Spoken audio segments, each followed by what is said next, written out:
Bhavika. Welcome back my channel Yogshalaxmi Village Life. Hi friends, ನಾನು third standard.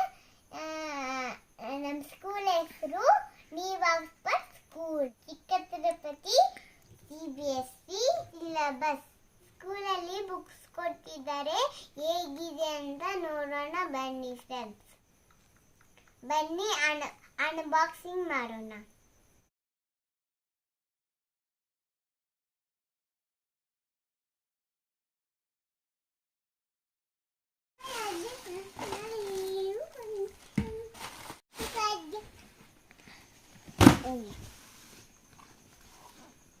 ನೋಡಿ friends, ಇದು text books ಅಂತೆ, ನೋಡೋಣ. ಹಾಯ್, ನಾನು ನಿಮ್ಮ ಗೆಳತಿ ಲಕ್ಷ್ಮಿ. ಇದೇನಪ್ಪ ಭವಿಕಾ ವಿಡಿಯೋ ಮಾಡ್ತಿರ್ಬೇಕಾದ್ರೆ ನಾನು ಸೆಂಟ್ರಲ್ಲಿ ಯಾಕೆ ಬಂದೆ ಅಂತ ಯೋಚನೆ ಮಾಡ್ತಿದ್ದೀರಾ? ಏನಿಲ್ಲ, ಕೆಲವೊಂದು ಟೆಕ್ಸ್ಟ್ ಬುಕ್ಸ್ನ ಯಾವ ಟೆಕ್ಸ್ಟ್ ಬುಕ್ಕು ಅಂತ ನೇಮ್ ಹೇಳೋಣ ಅಂತ ಬಂದೆ. ಯಾಕಂದರೆ ಅವಳಿಗೆ ಅಷ್ಟೊಂದು ಫಾಸ್ಟಾಗಿ ಟೆಕ್ಸ್ಟ್ ಬುಕ್ ಹೆಸರು ಹೇಳೋದಕ್ಕೆ ಬರೋದಿಲ್ಲ. ಸೊ ಅದಕ್ಕೆ ನಾನೇ ಹೇಳೋಣ ಅಂತ ಬಂದಿದ್ದೀನಿ. ಸೊ ನೀವು ನೋಡ್ತಾ ಇರ್ಬೋದು, ಇದು CBSE syllabus text book, third ಸ್ಟ್ಯಾಂಡರ್ಡಲ್ಲಿ ಓದ್ತಾ ಇರೋದು. ಸೊ ಯಾವ ಟೆಕ್ಸ್ಟ್ ಬುಕ್ಸ್ ಇದೆ ಅಂತ ನೋಡೋಣ ಬನ್ನಿ. ಫಸ್ಟ್ ಟೆಕ್ಸ್ಟ್ ಬುಕ್ ಬಂದು ಇಂಗ್ಲೀಷ್ ಲಿಟ್ರೇಚರ್ ಪಾರ್ಟ್ 1 ಅಂತ. ನೆಕ್ಸ್ಟ್ ನೋಡಿ, ಇದು English literature. Next second one is mathematics text book part 1. Next science text book part 1. Next social studies text book part 1. Next English literature part 2. Mathematics text book part 2. Science text book part 2. Next English language part 1. Mathematics work book 1. Next science work book part 1. Next ಬಂದು social studies work book part 2. English ಅವರ language part 2. Next science ಮತ್ತು mathematics part 2 work book. ಇದಿಷ್ಟು ಅದರಲ್ಲಿ ಬಂದಿರ್ತಕ್ಕಂಥ ಒಂದು books. Next ಇದು ಬಿಟ್ಟು ಬೇರೆ ಬುಕ್ಸು ಇದೆ. ಸೊ ಅದು ಬಂದು ಹಿಂದಿ GK ನೋಡಿ. ಇದು Hindi text book plus work book ಎರಡೂ ಸಹ ಒಂದರದಲ್ಲೇ ಬಂದಿದೆ. ನೆಕ್ಸ್ಟ್ ಹಿಂದಿ ಹ್ಯಾಂಡ್ರೈಟಿಂಗ್ ಬಂದು ಬೇರೆ ಬುಕ್ಕಲ್ಲಿದೆ ನೋಡಿ. ಇದು text book plus work book ಎರಡು ಒಂದೇ ಬುಕ್ಕಲ್ಲಿ ಬಂದಿರೋದು. ನೆಕ್ಸ್ಟ್ ಬಂದು GK ಮತ್ತು ಆ ಬುಕ್ಸ್ ಎಲ್ಲ ಬಂದಿದೆ. ಇನ್ನೊಂದೇನೆಂದರೆ ಕನ್ನಡ ಟೆಕ್ಸ್ಟ್ ಬುಕ್ ಆಗಲಿ ಕನ್ನಡ ವರ್ಕ್ ಬುಕ್ ಆಗಲಿ ಇನ್ನೂ ಬಂದಿಲ್ಲ. ಸೊ ಅದೊಂದು ಬ್ಯಾಲೆನ್ಸ್ ಇದೆ ಬುಕ್ಕು. ಇನ್ನು ಆಲ್ಮೋಸ್ಟ್ ಎಲ್ಲ ಬುಕ್ಸು ಬಂದುಬಿಟ್ಟಿದೆ. ಆಮೇಲೆ ನಾನು ಆಗಲೇ ಹೇಳ್ದಂಗೆ ನೋಡಿ, ಇದು GK book, GK general knowledge ಅಂತ.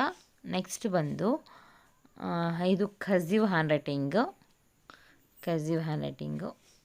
ನೆಕ್ಸ್ಟ್ ಆ ಬುಕ್ ಬಂದು ಗ್ರಾಮರ್, ಇಂಗ್ಲೀಷ್ ಗ್ರಾಮರ್ ಅಂತ ಏನು ಕರಿತೀವಲ್ಲ, ಸೊ ಇದು ಇಂಗ್ಲೀಷ್ ಗ್ರಾಮರು. ಸೊ ಇದಿಷ್ಟು ಟೆಕ್ಸ್ಟ್ ಬುಕ್ಸ್ ಫ್ರೆಂಡ್. ಈ ನೆಕ್ಸ್ಟ್ ಮುಂದೆ ಬರೋದೆಲ್ಲನೂ ನೋಟ್ಬುಕ್ಸು. ಸೊ ನಾನು ನೋಟ್ಬುಕ್ಸ್ ತೋರಿಸೋದೇನು ಬೇಡ ಅಂತ ಹೇಳಿದೆ, ಬಟ್ ಅವಳು ತುಂಬ ಖುಷಿಯಿಂದ ತೋರಿಸ್ಬೇಕು ಅಂತ ಸೊ ನೋಟ್ಬುಕ್ಸು ತೋರಿಸ್ತಾ ಇದ್ದಾರೆ ನೋಡಿ. ಈ ಎಲ್ಲ ಬುಕ್ಸ್ಗೂ ಬೈಂಡ್ ಹಾಕಬೇಕಿತ್ತು. ಸೊ ಇಲ್ಲ, ನಿಜ ಹೇಳ್ಬೇಕಂದ್ರೆ ಈ ಎಲ್ಲ ಬುಕ್ಸ್ಗೂ ಬೈಂಡ್ ಹಾಕೋಷ್ಟರಲ್ಲಿ ನೀವು ನಂಬ್ತಿರೋ ಇಲ್ಲೋ ಗೊತ್ತಿಲ್ಲ, 3 days ಆಯಿತು. ಸೊ ಬೈಂಡನ್ನು ಹೇಗೆ ಅಚ್ಚುಕಟ್ಟಾಗಿ ಹಾಕೋದು ಅಂತ ನೆಕ್ಸ್ಟ್ ಒಂದು ವೀಡಿಯೋದಲ್ಲಿ ಮಾಡ್ತೀನಿ. ಏಕೆಂದರೆ ನಮ್ಮ ಮಾವ ಬೈಂಡ್ ಅಂತೂ ಸೂಪರಾಗಿ ಹಾಕ್ತಾರೆ, ತುಂಬ ಅಚ್ಚುಕಟ್ಟಾಗಿ ಹಾಕ್ತಾರೆ. ಎಷ್ಟು ನೀಟಾಗಿರುತ್ತೆ ಅಂದರೆ ಬೈಂಡ್ ಹೊರಗಡೆ ಹೋಗ್ಬಿಟ್ಟು ಬೈಂಡಿಂಗ್ ಮಾಡಿಸ್ಕೊಂಡು ಬಂದಿರೋ ಥರನೇ ಇರುತ್ತೆ, ಅಷ್ಟು ಚೆನ್ನಾಗಿ ಬೈಂಡ್ ಹಾಕ್ತಾರೆ ನಮ್ಮ ಮಾವ. ಸೊ ಅದನ್ನು ನೆಕ್ಸ್ಟ್ ವೀಡಿಯೋದಲ್ಲಿ ನಾನು ಅಪ್ಲೋಡ್ ಮಾಡ್ತೀನಿ. ನನ್ನ ಕಡೆಯಿಂದ ಎಲ್ಲ ಮಕ್ಕಳಿಗೆ ಒಂದೊಳ್ಳೆ ಮಾತು, ಅದೇನಪ್ಪ ಅಂದರೆ ಈಗ ನಿಮಗೆ ಕಲಿಯುವ ವಯಸ್ಸು. ನೀವೇನೇ ಕಲ್ತ್ರಿ ಅದನ್ನು ನೆನಪಿನಲ್ಲಿ ಇಟ್ಕೊಳ್ತಕ್ಕಂಥ ಒಂದು ಈ ಏಜು.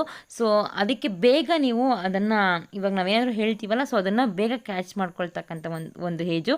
ಸೊ ಅದಕ್ಕೆ ಆದಷ್ಟು ಒಳ್ಳೆಯದನ್ನು ಕಲಿಯೋದಕ್ಕೆ ಅಭ್ಯಾಸ ಮಾಡಿ. ತನ್ನಷ್ಟಕ್ಕೆ ತಾನೇ ಒಂದು ಒಳ್ಳೆಯ ಅಭ್ಯಾಸಗಳು ಬೆಳೆಯುತ್ತೆ. ಯಾಕಂದರೆ ಆದಷ್ಟು ಫೋನನ್ನು ತುಂಬ ಕಡಿಮೆ ಮಾಡಿ ಅಂತ ಹೇಳ್ತಾ ಓದೋದ್ರ ಕಡೆ ಗಮನ ಕೊಡಿ. ಸೊ 2 ವರ್ಷ ಹೇಗೆ ಕಳೀತು ಅಂತ ಗೊತ್ತೇ ಆಗಲಿಲ್ಲ. ಹೀಗಾದರೂ ಮುಂದೆ ಬರ್ತಕ್ಕಂಥ ಒಂದು ದಿನಗಳನ್ನು ಒಳ್ಳೆ ರೀತಿಯಲ್ಲಿ ಸದುಪಯೋಗ ಮಾಡ್ಕೊಳ್ಳಿ. ಎಕ್ಸ್ಪೆಷಲಿ ತಂದೆ ತಾಯಿ ಹೇಳ್ದಂಗೆ, ಶಿಕ್ಷಕರು ಹೇಳ್ದಂಗೆ ದಯವಿಟ್ಟು ಕೇಳಿ. ಏಕೆಂದರೆ ನಿಮಗೆ ಕಲಿಸ್ಬೇಕು ಅಂತ ಅವರು ತುಂಬ ಎಫರ್ಟ್ ಹಾಕ್ತಿರ್ತಾರೆ. ಸೊ ಅದನ್ನು ನೀವು ಮಿಸ್ ಮಾಡ್ಕೊಳ್ಳೋಕ್ಕಾಗ್ಬಿಡಿ. ನಿಮಗೆ ಸಾಧ್ಯವಾದಷ್ಟು ಎಷ್ಟಾಗುತ್ತೋ ಅಷ್ಟು ಪ್ರತಿದಿನ ಕಲಿತಕ್ಕಂಥ ಒಂದು ಪ್ರಯತ್ನವನ್ನು ಮಾಡಿ. ಇದಿಷ್ಟು ನೋಡಿ. ಈಗ ಇಲ್ಲಿಗೆ ಬರೋಣ. ಸ್ಟೇಷ್ನರಿ ಐಟಮ್ಸು, ಬೈಂಡು ಮತ್ತು ಡೋಮ್ಸ್ ಒಂದು ಜಾಮೆಟ್ರಿ ಬಾಕ್ಸು, ಆಮೇಲೆ ಆ್ಯಸ್ ಯೂಶ್ವಲ್ ಕ್ರಯಾನ್ಸು ಮತ್ತು ಪೆನ್ಸಿಲ್ ಬಾಕ್ಸು, ಅದು ಕೂಡ ಡೋಮ್ಸ್ ಅಂತಲೇ. Next long scale. ಸೊ ಇದಿಷ್ಟು ಫ್ರೆಂಡ್ಸ್. ನೆಕ್ಸ್ಟ್ ವಿಡಿಯೋದಲ್ಲಿ ಮತ್ತೆ ಸಿಗ್ತೀವಿ. ಅಲ್ಲಿ ತನಕ ಬಾಯ್, ಟೇಕ್